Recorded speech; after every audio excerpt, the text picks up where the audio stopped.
vous dire à quel point, moi, je suis heureux, mais vraiment heureux d'être ici ce matin. Et quand j'ai appris la nouvelle, écoutez, Madame Sarrazin, à tout honneur, à tout seigneur, à tout honneur, je vous salue la première.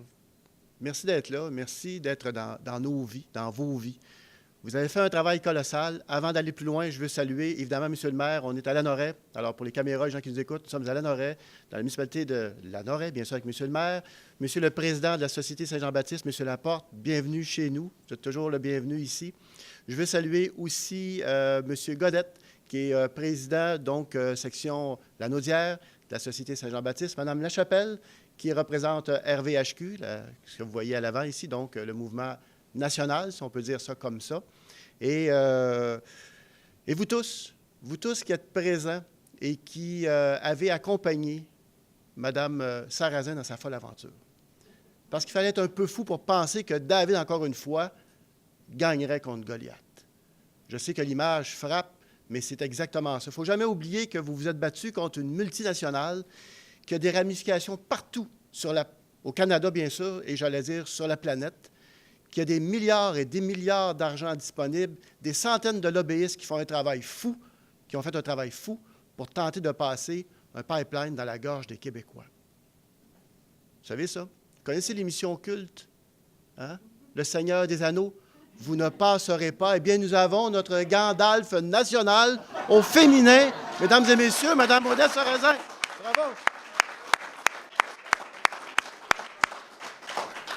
Elle a réussi, avec un doigté tout à fait extraordinaire, à aller convaincre le monde politique de ce projet insensé. Elle est allée à la MRC de Dautrey avec vous, certains d'entre vous, jour après jour, semaine après semaine, les élus, ils ne savaient plus quoi faire. À toutes les rencontres, Mme Sarrazin était là et elle les appelait, hein, de façon très correcte. Elle lui disait, écoutez, on va être là à la prochaine rencontre, mercredi prochain, à la MRC, on va être chez vous.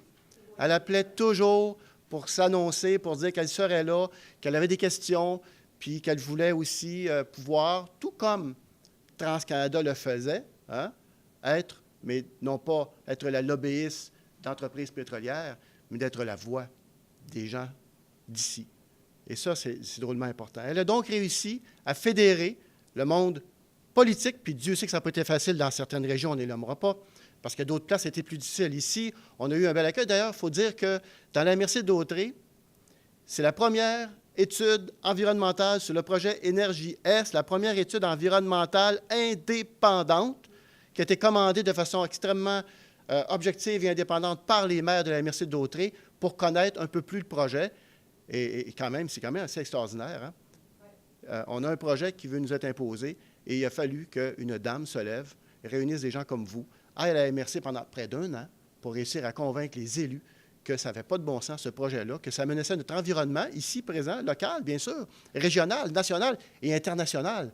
Parce que c'est un projet qui, de toute évidence, est rejeté par l'ensemble. On parle du GIEC, on parle des scientifiques à travers le monde. Non seulement il ne passera pas, mais laissez-le là. Laissez ce pétrole sale là où il se trouve. Et les générations futures verront ce qu'ils en feront. Mais pour l'heure, après avoir libéré depuis la période pré-industrielle, donc à peu près 150 ans, avoir libéré peut-être 70-80 % des énergies fossiles que la mère nature, que la planète a mis 80 millions d'années à mettre là et qu'on libère dans l'atmosphère comme ça tout d'un coup, bien, il ne faut pas se poser des questions après ça si on a des problèmes de santé, si on a des problèmes de réchauffement planétaire, si on a des problèmes climatiques de tout ordre. Hein, monter des eaux d'1 mètre d'ici 2100, puis peut-être que le pronostic n'est pas encore assez précis. Ça peut être plus rapide. On va espérer que non. Alors, écoutez, moi aussi, je ne veux pas trop m'étendre. J'avais un texte. Vous avez vu, je n'ai pas utilisé le texte. Je remercie M. Tocco qui m'a pondu un texte. Je ne l'ai pas lu intégralement, mais il y a des éléments qui s'y retrouvent dans ce que je viens de vous dire. Et je veux terminer. M. le maire en a parlé. Je veux terminer parce que je trouve ça tellement important. Vous savez, la démocratie, et je le dis à l'Assemblée nationale, je le dis régulièrement en commission parlementaire, au Salon Bleu. Et quand je dis ça, ce que je vais vous dire là, je pense à la Catalogne, je ne peux pas faire autrement. Il n'y a pas une constitution écrite par des femmes et des hommes, et surtout des hommes, on s'entend, qui est écrite par des hommes sans consulter le peuple et qui met ça dans un coffre-fort avec la clé dedans et qui jette le coffre-fort au fond de la mer pour qu'on ne puisse plus jamais la rouvrir. Il n'y a pas une constitution qui est au-dessus du peuple. Et la colonne centrale de la démocratie se décline de plusieurs façons, mais la colonne, le pilier central de la démocratie, c'est d'abord et avant tout la participation citoyenne. C'est des leaders comme Mme Sarrazin qui se lèvent et qui décident de mener un combat. Et M. le maire l'a dit tantôt, puis je vais le répéter, Dieu sait qu'on l'a entendu cette phrase-là, de toute façon, on va passer pareil. Bien, vous ne passerez pas. Et ce n'est pas la compagnie, comme le disait M. Laporte, qui a décidé tout bonnement, bien, c'est vous, je pense qu'ils ont raison, on ne passera pas là. Non, non, non, non. C'est parce que les gens se sont tenus debout, se sont battus d'une façon extraordinaire, avec, évidemment, Mme Sarrazin. Mme Sarrazin, je suis tellement heureux. Je suis tellement heureux pour vous. Vous le méritez tant. Et ce matin, je l'ai vu arriver avec ses pancartes, voyez-vous.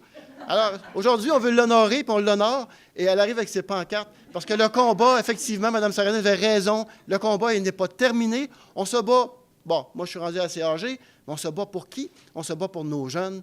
On se bat pour l'avenir de l'humanité, parce que c'est un combat planétaire, et ça commence ici, grâce à Mme Sarrazin. Merci. Bonne journée. Félicitations.